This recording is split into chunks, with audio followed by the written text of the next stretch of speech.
Muy bien, Julieta, agradeciéndole estos minutos.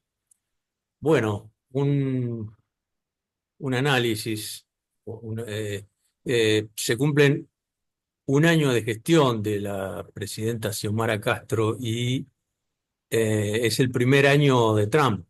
Acá en estas coordenadas habría bastante para analizar, ¿verdad?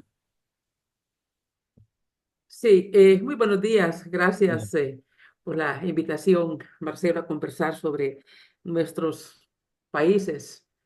En este sentido, es importante, es el tercer año de la presidenta Xiomara Castro, Perdón, es el primer año que en realidad es el último año.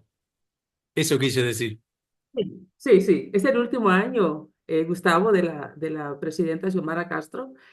Y coincide con el primero del gobierno del presidente Trump. Exacto. Va a ser un año complejo, obviamente, muy complejo porque primero el gobierno de la presidenta Castro desde el comienzo marcó una distancia con el gobierno de Estados Unidos y estas señales ya era un sentido de hacer entender que había otro rumbo, que había otro paradigma, pero sobre todo libre en mi análisis, si se acercaba, como otros gobiernos, al gobierno de Estados Unidos, le estaba mandando un mensaje a su base, a la base más radical de libre y a sus amigos del continente, que aquí no había cambiado nada. Y la diferencia empieza a marcarla. Primero, la presidenta no asistió a la cumbre de las Américas el año 2022. Y esto obviamente fue en el país una señal muy clara. Conocimos que inclusive la presidenta Kamala Harris la había llamado personalmente para invitarla y aún así no asistió. Y luego hubo otras señales también, su visita a Pekín, la ruptura con Taiwán. eh, y todo esto fue marcando esas distancias y creo que lo último que ha sido muy claro fue una confrontación o unas respuestas a la señora embajadora de Estados Unidos en Honduras, Laura Dogo.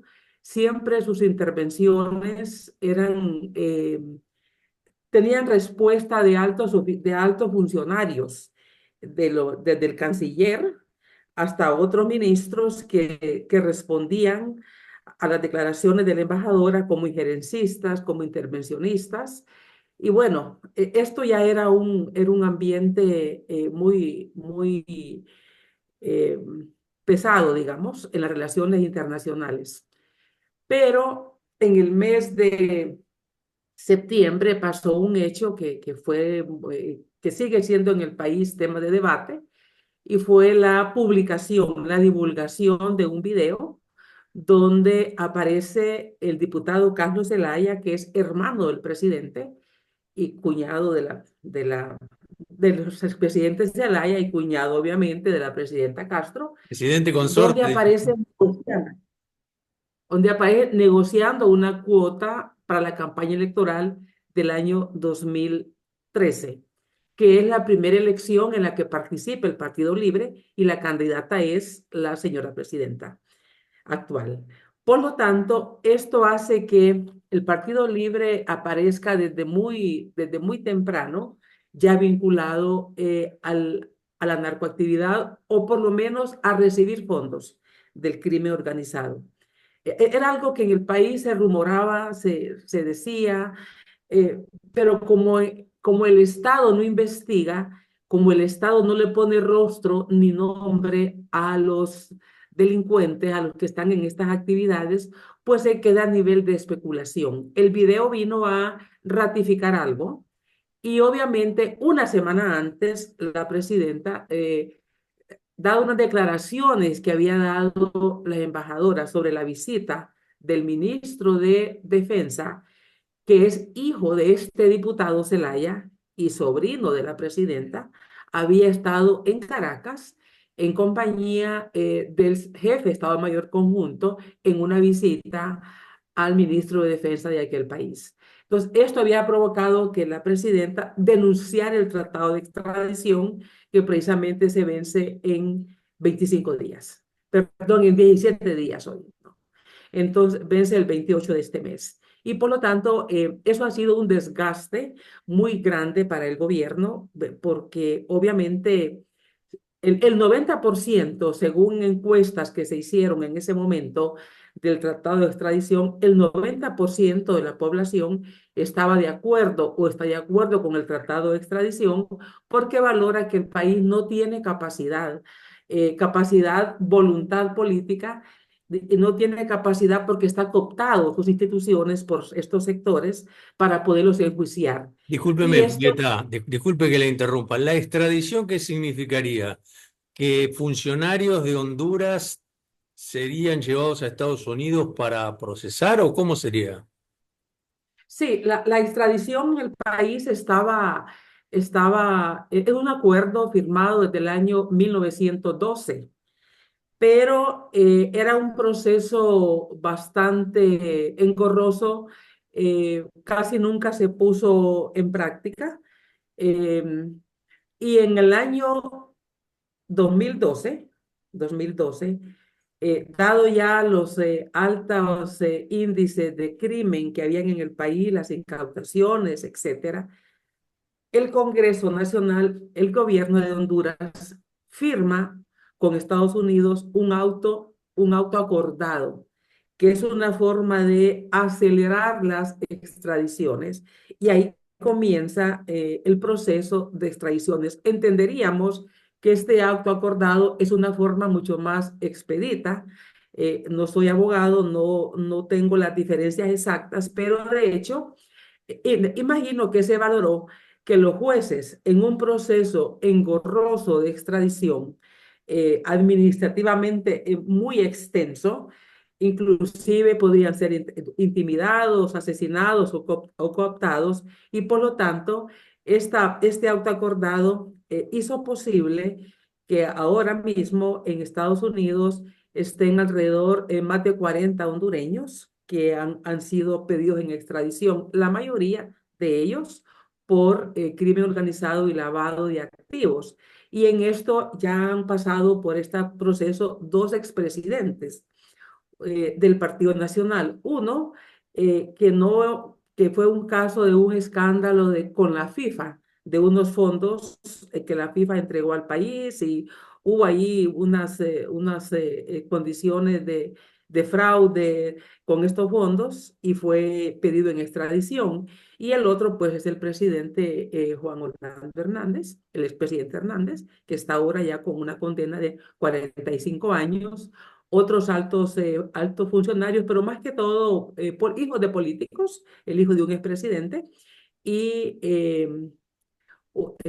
policías, un exdirector de la policía, y otros ya políticos y funcionarios y criminales, ya los operadores del crimen.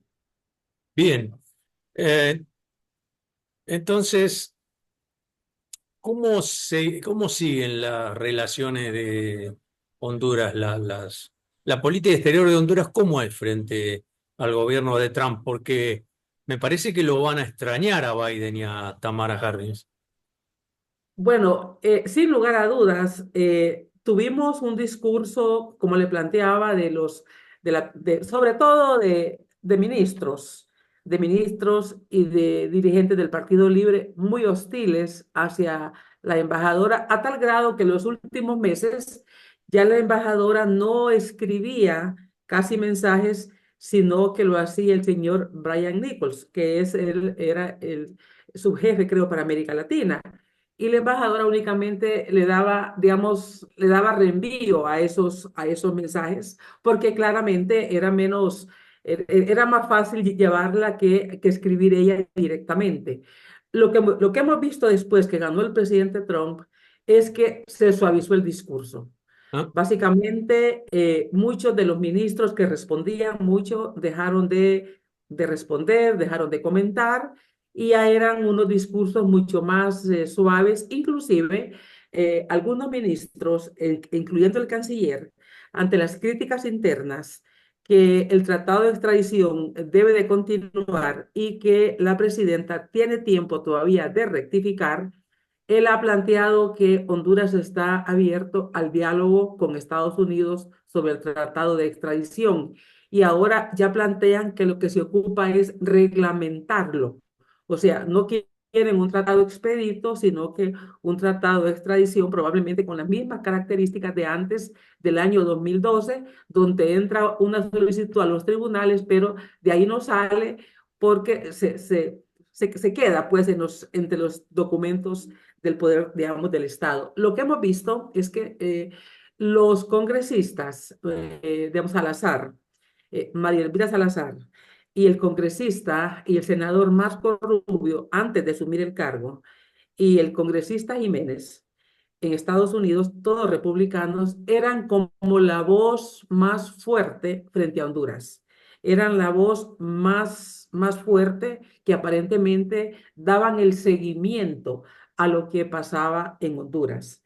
Y ahora que vimos la primera gira del el secretario de Estado, Marco Rubio, a la región, no llegó a Honduras y no llegó a Nicaragua, lo que significa un aislamiento. Y nosotros creemos que Honduras, por lo menos hasta ahora, estaría como en el congelador con las relaciones con Estados Unidos.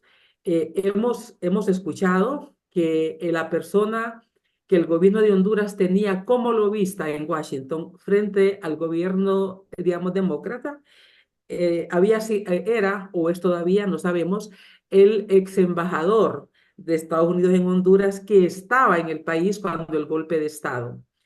Y esta persona pues no tiene ahora influencia con el gobierno republicano y Honduras se ha quedado, eso es lo que se dice en el país, sin ese grupo de lobistas que le ayuden en Washington y entenderíamos que no ha tenido ninguna respuesta directa el gobierno de Honduras de parte de Estados Unidos y que más bien las lecturas que hacemos en el país sobre esta relación tiene que ver con lo que vemos en el trato de Honduras, de Estados Unidos hacia la región.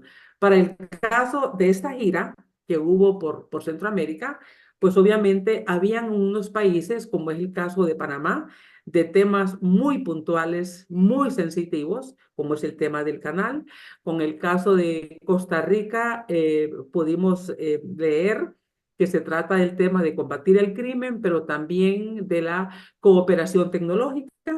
En el caso de El Salvador, el tema de la seguridad, las cárceles, no sabemos qué más ofrecimiento hubo, pero en el caso de Guatemala nos llamó sobremanera la atención porque ahí lo que conocemos, al menos públicamente, es el tema, obviamente, de la migración, pero también el tema de la ayuda para el desarrollo.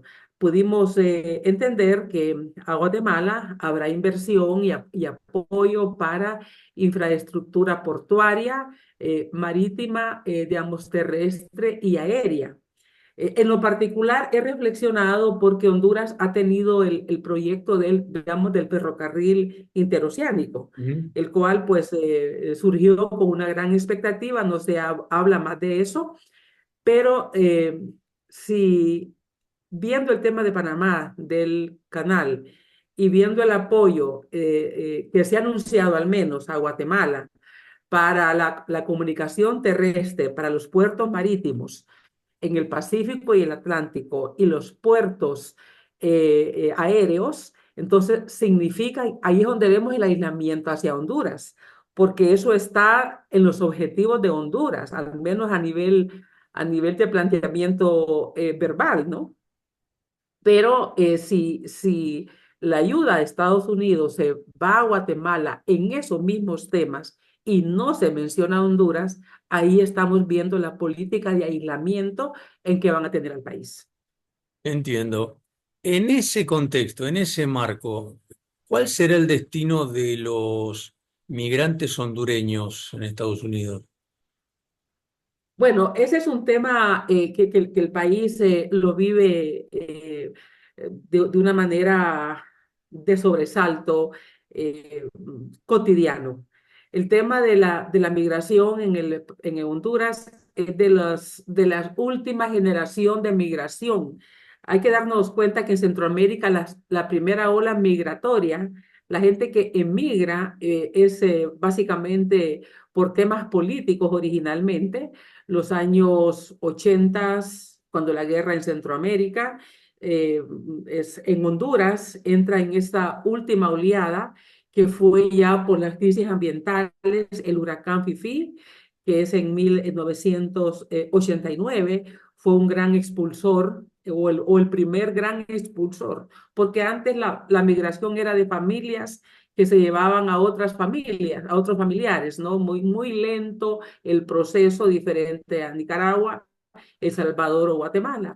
Pero después del huracán Mitch en 1989, ahí fue la primera migración masiva y luego se agravó mucho con los temas de la inseguridad y la economía, obviamente. Creo que esos son los grandes expulsores, los problemas ambientales, la inseguridad y el crimen y la insuficiencia de la estructura económica para poder emplear a la mano de obra digamos, que el país tiene.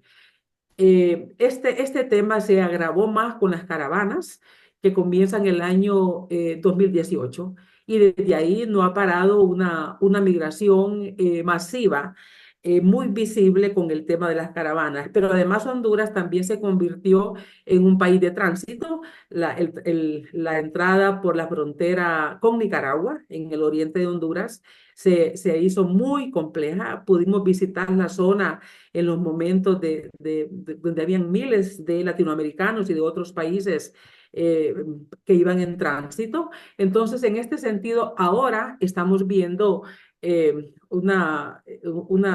digamos, un retorno que, claro, por el momento también tiene mucha más publicidad probablemente que en el pasado, que en años anteriores, porque siempre ha habido retornados.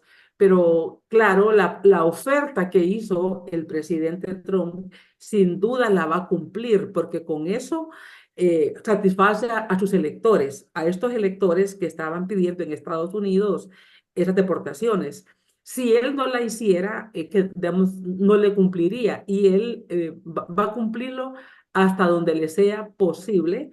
Inclusive valoramos que no solamente va a repatriar a personas que tengan problemas legales en Estados Unidos, sino que también están llegando personas eh, que ellos dicen que no tienen problemas legales, que estaban trabajando, que los sacaron de los trabajos y porque les han puesto cuota de capturas. Entonces, si no capturan a personas que tienen vínculos con delitos o que estaban en corte ya para ser digamos, sacados del país, pues obviamente van a cumplir esas cuotas con los que tengan, los que agarren en el camino. Ayer precisamente entrevistaban gente que venía llegando, que se miraba tranquila, venían inclusive con ánimo y decían, no, me agarraron hace 3 días, llegaron a donde yo trabajaba, ahí no andan preguntando si uno, solo es uno tiene papeles o no, pero no es que uno tenga delitos y en verdad, por cómo los observamos, no se miraban agobiados, sino que contando cómo la habían vivido. Entonces, sí creo que va a cumplir y eso obviamente va a impactar mucho en el país en el tema, especialmente en el tema económico. Yo creo que en el país no están dimensionando todos y el gobierno minimiza mucho los deportados. Digamos, yo creo que es un mecanismo de defensa. El gobierno está planteando, todos los gobiernos han deportado, inclusive citan el caso digamos, del presidente Obama, que fue el que más deportó, según los datos que han presentado, pero no están valorando no solamente eso, la ayuda también de USAID. La ayuda de USAID en el país es muy grande y no solamente para los temas de la gobernabilidad, sino para los temas de defensa, los temas de seguridad, el apoyo a las mujeres, a la niñez. Entonces, y eso, esa ayuda que no la va a dar probablemente otro gobierno, los temas a la gobernabilidad son muy preocupantes porque obviamente estos gobiernos no quieren que nadie les dé seguimiento a sus políticas, que nadie denuncie, que nadie estudie. Ellos quieren subordinados y estamos viendo que en coro, desde México hasta Argentina, los presidentes están aplaudiendo la salida de USAID porque saben que además de ayudar a la defensa, a la seguridad, a la salud, a la educación, pues también ayudan a los temas, apoyan los organismos de sociedad civil con temas de gobernabilidad. Y no les importa que se pierda la otra ayuda, con tal que se vayan los organismos de sociedad civil que están dando seguimiento a temas de corrupción, a temas de Estado de Derecho. Me comentaba una persona de una organización de sociedad civil que la ayuda en textos escolares en el país es muy grande. Entonces, todo eso está ahora paralizado. Pero el gobierno minimiza y no se refiere a ninguna de esas ayudas que van a salud, educación, a las mujeres emprendedoras, a niñez, eso no les interesa, pero lo que ellos valoran es que no se va a financiar el Consejo Nacional Anticorrupción, que ya va a perder la ayuda, la Asociación por una Sociedad Más Justa, el Fondo Social de Deuda Externa, que es el que da seguimiento a los temas de corrupción y transparencia. Ujú. Minimiza, dijo usted, y yo le pregunto a todos los que puedo, ¿no? Si si la gente migró por condiciones económicas y de violencia, ¿cómo es que ahora puede haber una política de brazos abiertos para el retorno forzado, digamos? Bueno, creo que al gobierno de Honduras tardó mucho en reaccionar en una política de respuesta frente a los deportados. Creo que ya otros países habían anunciado medidas y el gobierno de Honduras seguía en silencio.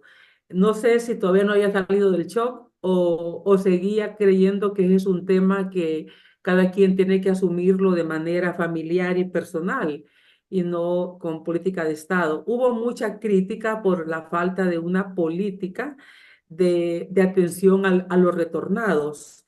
Y creo que fueron unos 5 días después que el gobierno de Estados Unidos empezó a tomar las medidas. Bueno, después del 20, fue ahí como por el 25, 26, que se convocó a un consejo de ministros, todos vinculados a los temas de políticas de desarrollo, de asistencia social, económicos, para hacer un planteamiento. Después de este consejo de ministros fue que se anunció una ayuda de $100 a los que vengan y de $1,000 a aquellos que quieran emprender algo en el país.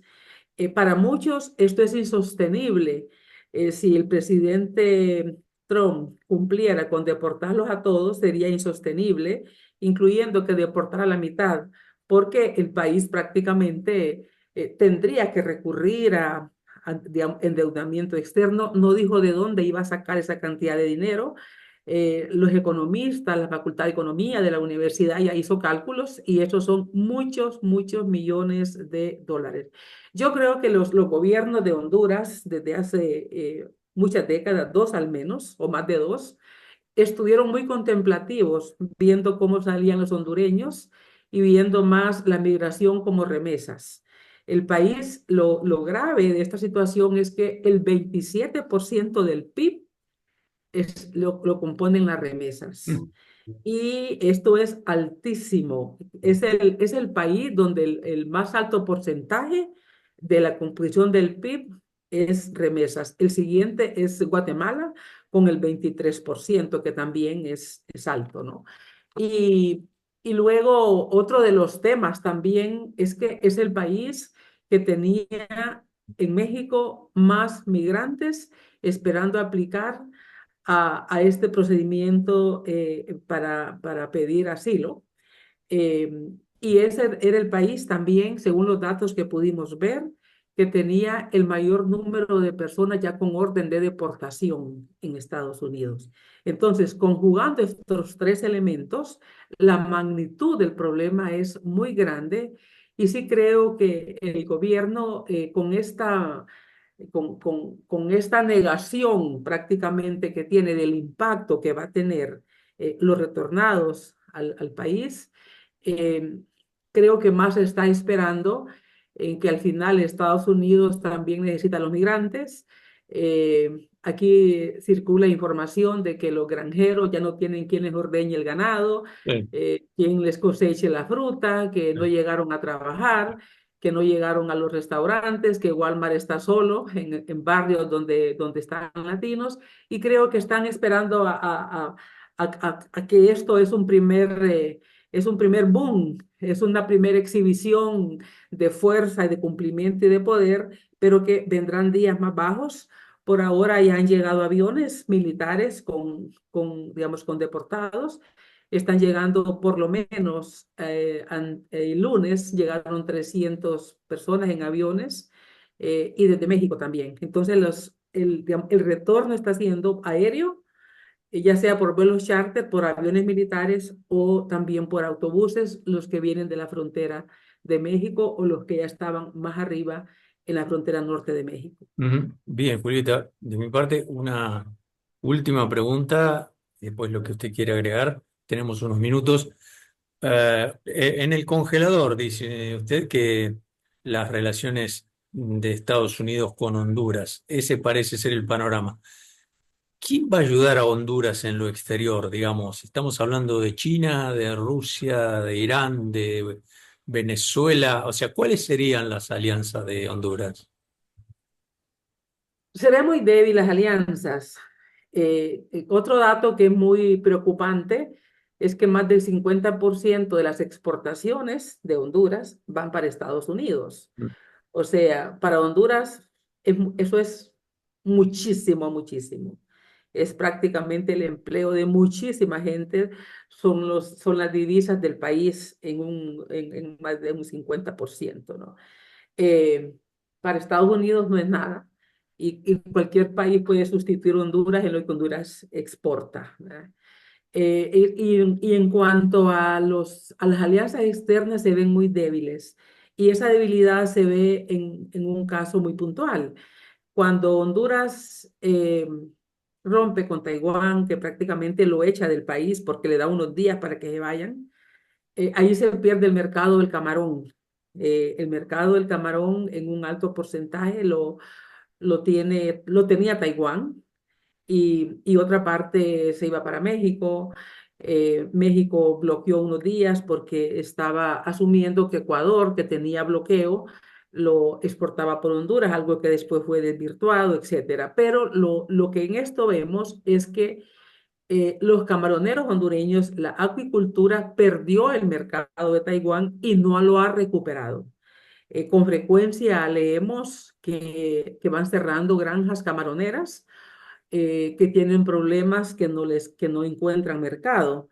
Entonces, Honduras no tiene productos que sean realmente atractivos para que algún país venga a la salvación del mercado hondureño. O sea, aquí no hay gas, no hay litio, no hay nada de eso que sí tienen los países de América del Sur y que por lo tanto no se puede entender el interés de China en Bolivia o el interés de China en otros países andinos, ¿no? Pero en el caso nuestro no. Creo que digamos que el país más ha sido el entusiasmo ideológico. Bien. Creo que más ha sido la fiebre ideológica de la posibilidad de vincularse con China. La presidenta viajó. eh, y en realidad eso no está malo, pues si el país tenía como intención diversificar de una manera plural, pero cuando viaja a unos países y no va a otros que han sido los históricamente aliados, pues eso ya es un mensaje muy claro de distanciamiento. Eh, Vemos con mucha incertidumbre y sobre todo en un año electoral donde van a venir muchas exigencias al gobierno. Ya estamos viendo, ahora este año, ya estamos viendo los gremios de maestros pidiendo los aumentos que esperaban recibir en todo este periodo. Estamos viendo a personas que habían ocupado tierras en este gobierno pidiendo que se las legalicen porque ya saben que es el último año seguro, que puede que el Libre vuelva a ganar, pero eso está en las elecciones de noviembre. Entonces, todos los grupos que apoyaron a Libre para llegar al poder le estarán exigiendo que cumpla sus promesas. Y son promesas económicas, de aumento de salarios, de acceso a recursos, acceso a tierra específicamente, ¿no? De empleo. Entonces sí será un año con muchas demandas, que probablemente se mire mucho más complejo si disminuyen las remesas, si le vienen desempleados de Estados Unidos y si se disminuye la ayuda de los Estados Unidos. Hay un nivel de empleo en el país que lo ocupa la cooperación, este segmento profesional, técnico, que creció profesionalmente en la cooperación internacional, más internamente me refiero, en los proyectos que ejecutan. Se calcula que hay varios miles de personas que ejecutan proyectos de desarrollo, proyectos humanitarios, todos los fondos que venían a la OIM, a la ACNUR para este tema, pues eso se fue ya. Entonces sí habrá un desempleo interno que va a presionar, pero además que también puede buscar otros países para irse. Claro. Bien, Julieta, muy completa, como siempre. Seguramente vamos a estar charlando más adelante el tema electoral, el sistema de partidos, cuál es el panorama, ¿no? Político para Honduras. Yo le agradezco mucho estos minutos y bueno, nos estaremos viendo. Muchas gracias. Saludos, Gustavo, y que esté muy bien también en Argentina, que como latinoamericanos también damos seguimiento, ahí entramos a los periódicos de América del Sur para tener por lo menos una mirada aproximada Por a lo supuesto. que sucede en nuestro querido continente. Problemas Gracias. comunes. Gracias.